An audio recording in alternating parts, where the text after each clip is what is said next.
Hi అందరు ఎట్లుర్రు మంచిగుర్రా నేను ఈరోజు ఒక వీడియోతో నేను ముందుకు వచ్చాను. వీడియో ఏంటంటే మనం ప్రకృతితోని భగవంతుడితోని మన మానవులు కూడా పోటీ పడే పండుగల్లో ఒకటి మృగశిర కార్తీక.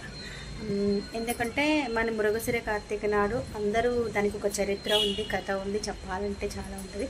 మృగశిర కార్తీక నాడు మాట ప్రతి ఒక్కళ్ళు మన చేపని చిన్న చిన్న చేపల్ని మంత్రించి అయ్యగారు గొత్తులో మింగిస్తారు. అలాగా వీళ్ళు కాని వాళ్ళందరూ ఏం చేస్తారు, చేపలు కొనుక్కొని తింటారు. అందులో ఒకటి ఇది. ఇంకోటి కూడా ఉంది, భగవంతుడితో పోటీ పడేది ఇంకొకటి కూడా ఉంది. ఏంటంటే భగవంతుడు, ప్రకృతి, మానవుడు ఈ ముగ్గురు పోటీ పడే పండగల్లో ఇంకొక పండగ ఉంది. అదేంటంటే ఏరు ముందా ఏకాశి ముందా అంటే ఏరు ముందు వస్తేనేమో మానవుడు, ప్రకృతి గెలిచినట్టు, ఏకాశి ముందు వస్తేనేమో భగవంతుడు గెలిచినట్టు.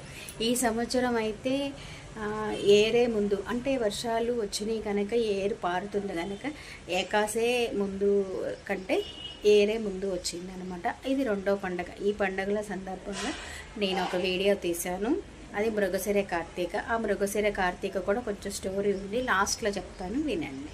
ఎలా ఉందో కామెంట్ బాక్స్ అయితే కామెంట్ చేయండి. బాయ్. మృగశిర కార్తీక్కి శుభాకాంక్షలు.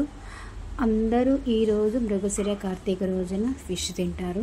మా ఇంటి ముందరనే పక్కకి ఇక్కడికి తీసుకొచ్చి బాక్సెస్తో తీసుకొచ్చి అమ్ముతున్నారు. అయితే ఈ చేపని ఫ్రెష్గా లేకపోతే ఐస్లో ఉన్న చేప అన్నది మనం ఎలా గుర్తుపట్టాలి అన్నది దాని గురించి నేను వీడియోలో చెప్తాను, చూడండి.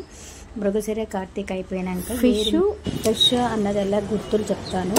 ఫిష్ను కొడుతున్నాడు చూడండి, అతను కొట్టినప్పుడు ఆ జగ్గెల అంటే దవడ కింద ఉన్న దాన్ని తీసి దాంట్లో ఉన్నది జగ్గెల వల్ల ఎర్రగా ఉండాలి, రక్తం మాత్రం ఎక్కడ తెల్లగా చింతపిక్క కలర్ కంటే లైట్గా అయిపోయింది. పోస్తే కొంచెం రక్తం కూడా లేదు. అంటే ఇది ఐస్లోని తీసుకొని వచ్చిన చేప అన్నమాట. ఎన్ని రోజులు కింద పట్టింది చేపల్లో తెల్ల చేప, బొచ్చ, రవ్వ ఈ మూడే ఉన్నాయి. ఈరోజు మృగశిర కార్తీక కదా, ఇది అందరూ కొనుక్కుంటున్నారు. నేను వెళ్ళి చూసిన ఫ్రెష్గా కాదన్నది ఇద్దరు ఫ్రెష్గా అనిపించలేదు. అసలు చేప చూడండి ఎన్నో రోజులు. ఇక్కడైతే ఈ ఆడ కోసిన చేపనైతే ఆడ చేప, అందులోని అంటే గుడ్లు జల కూడా ఉంది, అక్కడ పెట్టిండు. ఈరోజు మృగశిర కార్తీక అందరికీ ఇది ఒక మంచి బిజినెస్ అని కూడా చెప్పవచ్చు. చిన్నప్పటి నుంచి అందరి నోట్లోని ఈరోజు అయితే చిన్న చేప మింగలేదు, అందుకని మృగశిర కార్తీక నాడు వీలైనంత వరకు కొనుక్కొని తింటారు. అంతా నా వీడియో కనుక ఫస్ట్ టైం చూసినట్టు సబ్స్క్రైబ్ చేయండి, లైక్ చేయండి, కామెంట్ బాక్స్లో గుడ్ కామెంట్ పెట్టండి.